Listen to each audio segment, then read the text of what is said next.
Coffee খাওয়ার পর আপনার চোখ কি বড় বড় হয়ে যায়?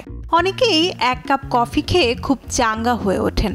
আবার আপনার পরিচিত কাউকেই হয়তো বলতে শুনেছেন কফি খেলে নাকি তার ঘুম পায়। আপনারও কি মনে প্রশ্ন জাগে, একই কফিতে দুই রকম প্রতিক্রিয়া কেন? আসুন আগে বুঝে নেই কফিতে এমন কি আছে যা আমাদের শরীরে এত অদ্ভুতভাবে কাজ করে। কফির প্রধান উপাদান হলো ক্যাফেইন। এই ক্যাফেইন আমাদের মস্তিষ্কে একটি বিশেষ রাসায়নিক পদার্থের সঙ্গে লড়াই করে। সেই রাসায়নিকটির নাম অ্যাডেনোসিন। সারাদিন কাজের মধ্যে আমাদের শরীরে ধীরে ধীরে জমতে থাকে অ্যাডেনোসিন। এটা যত বাড়তে থাকে আমরা তত ক্লান্ত বোধ করি। এটি আমাদের মস্তিষ্ককে বলে এখন তোমার বিশ্রাম নেওয়া দরকার।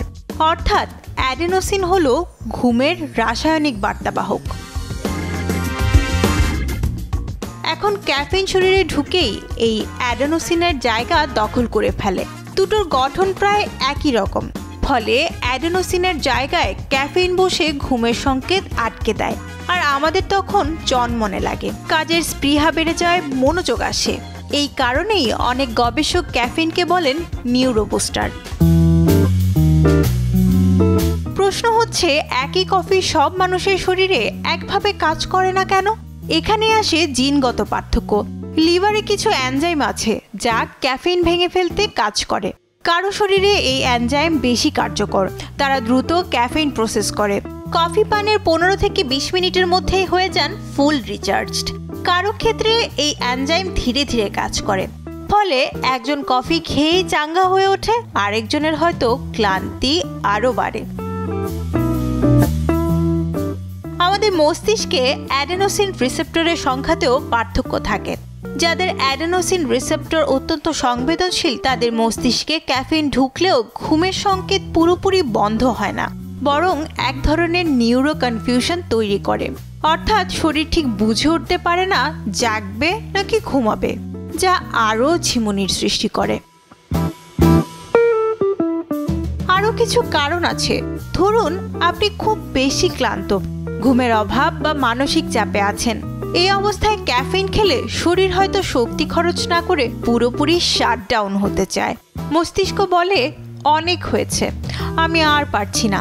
তখনই কফি পানের পর উল্টো ঘুম পেয়ে যায় বা মাথা ঝিমঝিম করতে থাকে। অনেকেই আবার সকালে ঘুম থেকে উঠেই খালি পেটে কড়া কফি খান। এতে ক্যাফেইন খালি পেটে গিয়ে রক্তের ইনসুলিনের মাত্রা হুট করে বাড়িয়ে দেয়। এই ইনসুলিন বৃদ্ধি রক্তে গ্লুকোজের পরিমাণ কমিয়ে দেয়, যা শরীরে হঠাৎ ক্লান্তি, দুর্বলতা, মাথা ঘোরানো, এমনকি ঘুম ঘুম ভাব তৈরি করতে পারে। আরও একটি গুরুত্বপূর্ণ বিষয় হলো কফি বা ক্যাফেইনের প্রতি সহনশীলতা বা ক্যাফেইন টলারেন্স। আপনি যদি নিয়মিত কফি পান করতে থাকেন, এক সময় শরীরেতে অভ্যস্ত হয়ে যায়। তখন একই মাত্রার কফি খেয়ে আগের মতো আর এনার্জি বুস্ট পান না। উল্টো দেখা যায় ক্যাফেইনের মাত্রা বাড়াতে গিয়ে শরীরের উপর চাপ তৈরি হয়, যা আপনাকে আরও ক্লান্ত করে ফেলতে পারে। কফির একটা চমকপ্রদ ব্যাপার আছে। কখনো কখনো কফি খেয়ে ঘুমিয়ে পড়াই হতে পারে সর্বোচ্চ এনার্জি বুস্টের কৌশল।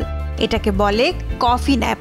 সহজ ভাষায় কফি খেয়ে সঙ্গে সঙ্গে 15 থেকে 20 মিনিটের ছোট্ট একটা ঘুম। শুনতে অদ্ভুত লাগলেও এটা বিজ্ঞানসম্মতভাবে প্রমাণিত। এভাবে ক্যাফেইনের কার্যকারিতা বহু গুণে বেড়ে যায়। ক্যাফেইন আমাদের শরীরে ঢুকে কাজ করতে সময় নেয় প্রায় 20 মিনিট। এই সময়ের মধ্যে আপনি যদি ঘুমিয়ে পড়েন, তাহলে ঘুমে অ্যাডেনোসিন কিছুটা কমে যায়, আর ক্যাফেইন এসে সেই ফাঁকা রিসেপ্টর দখল করে ফেলে। ফলে ঘুম ভাঙার পর আপনি থাকেন দ্বিগুণ চাঙ্গা। একদিকে পাওয়ার ন্যাপ, অন্যদিকে ক্যাফেইনের জাগরণ। কফি কিভাবে কাজ করে তা নির্ভর করে আপনার শরীর, জিন, লাইফস্টাইল এবং পরিস্থিতির উপর। কফি পানের পর আপনার শরীর যাই অনুভব করুক না কেন, মনে রাখবেন এটি খুবই স্বাভাবিক একটি ব্যাপার। কফির প্রতিক্রিয়া এক একজনের জন্য এক এক রকম হতেই পারে। নুসরাত তানি, যমুনা নিউজ।